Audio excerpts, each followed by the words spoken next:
नमस्कार। 30 अप्रैल 2026 सुबह 6:52 पर ग्रहों के राजकुमार बुध मीन राशि से निकलकर मेष राशि में प्रवेश करने जा रहे हैं और 14 मई 2026 तक बुध इसी राशि में रहने वाले हैं। प्रिय दर्शकों, ये जो समय है 30 अप्रैल से लेकर 14 मई तक का, ये क्या कुछ बदलाव लाने वाला है मिथुन राशि के जातकों की जिंदगी में। मिथुन राशि वालों को इस गोचर काल के दौरान क्या प्राप्त होने वाला है, क्या क्या ध्यान उनको इस गोचर काल के दौरान रखना है, इस सब की चर्चा आज की इस वीडियो में हम करेंगे। और क्या उपाय आपको इस गोचर काल के दौरान करना चाहिए ताकि ये गोचर काल आपको शुभ फल प्रदान कर सके। तो आइए वीडियो शुरू करते हैं। ये राशिफल आप अपनी जन्म राशि और अपने लग्न राशि दोनों के अनुसार देख सकते हैं।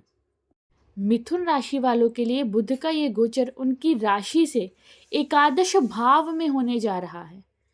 बुध आपके लिए आपकी राशि के स्वामी और आपके चतुर्थ भाव के स्वामी होकर आपके एकादश भाव में गोचर करने जा रहे हैं। तो ये जो समय रहने वाला है मिथुन राशि वालों के लिए, ये आपको जीवन के कई क्षेत्रों में लाभ प्रदान करने वाला रहेगा।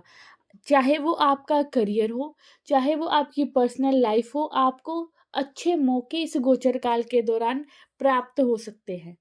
प्रिय दर्शकों, इस समय के दौरान आपका सोशल सर्कल बढ़ने वाला है। जो आपका सामाजिक दायरा है उसमें भी बढ़ोतरी होने वाली है। आप इस गोचर काल के दौरान सोशली एक्टिव रहने वाले हैं। चाहे अब तक आप लोगों से इतना मिलजुल नहीं रहे थे, सोशली इतने एक्टिव नहीं थे, परंतु ये गोचर काल आपको सोशली भी एक्टिव करेगा और आपका सामाजिक दायरा बढ़ाएगा। आपके नए मित्र इस समय के दौरान बन सकते हैं। सामाजिक कार्यक्रम इत्यादि में आपकी जो भूमिका है वो काफ़ी इम्पोर्टेंट रहने वाली है। समाज में आपका मान सम्मान इस गोचर काल के दौरान बढ़ेगा। समाज में आपकी लोकप्रियता इस गोचर काल के दौरान बढ़ेगी।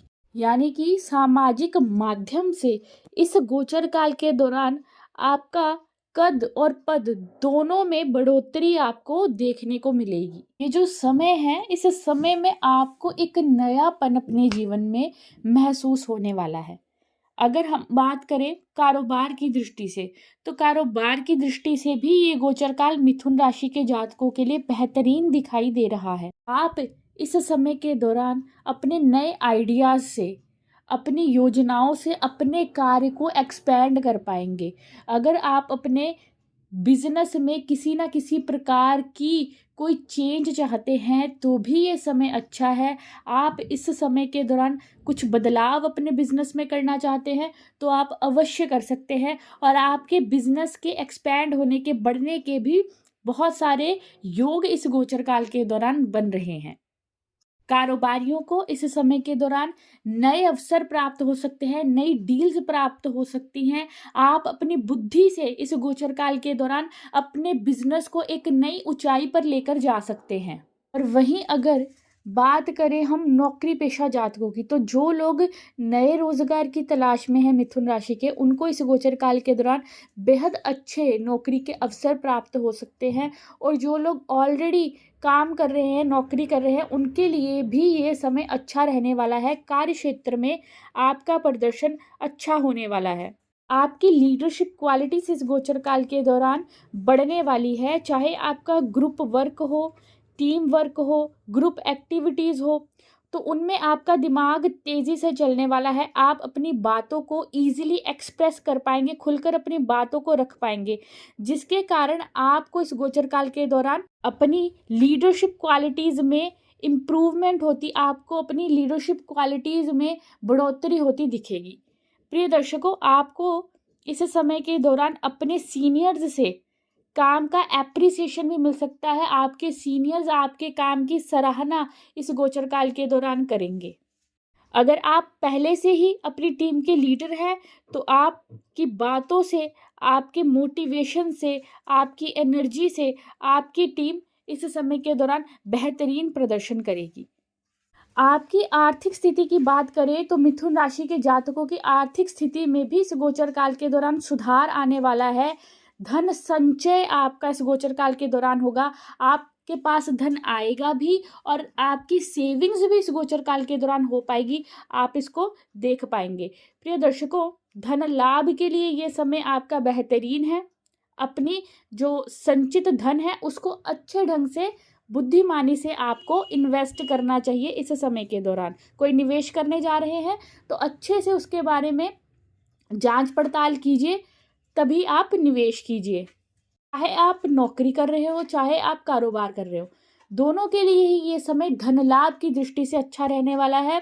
आपके इनकम के सोर्सेज में इस गोचर काल के दौरान वृद्धि होती आपको दिखेगी और आपके आय के स्रोत भी इस गोचर काल के दौरान बढ़ने वाले हैं। आपके इनकम के सोर्सेज में आपको बढ़ोतरी दिखेगी।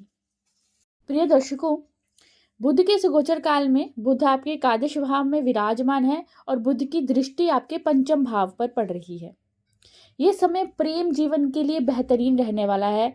अगर आप सिंगल हैं और चाहते हैं कि आप लव रिलेशनशिप में आए तो ये गोचर काल आपके लिए बेहतरीन रहेगा। आपको कोई नया प्रेम प्रस्ताव इस गोचर काल के दौरान प्राप्त हो सकता है। और जो लोग ऑलरेडी लव रिलेशनशिप में हैं उनके लिए भी ये समय अच्छा रहेगा।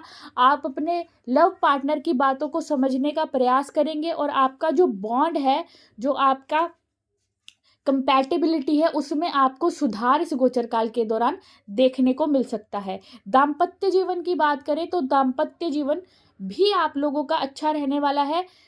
आपके जीवन साथी आपकी बातों को समझने का प्रयास करेंगे और आप एक दूसरे को इस गोचर काल के दौरान अपलिफ्ट करेंगे, एक दूसरे को आगे बढ़ाने का प्रयास करने वाले हैं।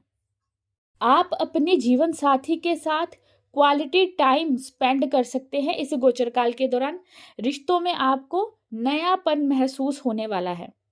और जैसे कि मैंने आपको पहले भी बताया है कि समाज में आपका मान सम्मान भी इस गोचर काल के दौरान बढ़ने वाला है। सामाजिक दायरा आपका इस गोचर काल के दौरान बढ़ने जा रहा है। कार्य क्षेत्र में भी नए संपर्क आपके बनेंगे। नेटवर्किंग इत्यादि माध्यम से भी आपकी उन्नति इस गोचर काल के दौरान होने वाली है। अपने विचारों को आप बेहद प्रभावशाली तरीके से दूसरों के सामने प्रस्तुत करेंगे, प्रेजेंट करेंगे। मिथुन राशि के स्टूडेंट्स की बात करें तो स्टूडेंट्स के लिए भी ये समय अच्छा रहने वाला है। आपका फोकस अपनी पढ़ाई की तरफ रहेगा। जो आपका गोल है, अपने फोकस से आप उस गोल को इस गोचर काल के दौरान अचीव कर सकते हैं। ओवरऑल देखा जाए तो ये समय मिथुन राशि के जातकों के लिए अच्छा दिखाई दे रहा है। स्वास्थ्य की बात करूँ तो अगर आपको त्वचा संबंधी कोई रोग है, कोई एलर्जी है, तो आपको अपने स्वास्थ्य का विशेष ख्याल इस गोचर काल के दौरान रखना चाहिए। प्रिय दर्शकों, उपाय जो आपने इस गोचर काल के दौरान करना है ताकि आपको इस गोचर काल के पूर्ण लाभ प्राप्त हो सके, तो वो ये है कि आपने हर बुधवार के दिन गणेश जी के समक्ष शुद्ध भीमसेनी कपूर प्रज्वलित करना है। आप उनके मंदिर में जाकर भी ये उपाय कर सकते हैं या अपने घर के मंदिर में भी ये उपाय कर सकते हैं। धन्यवाद।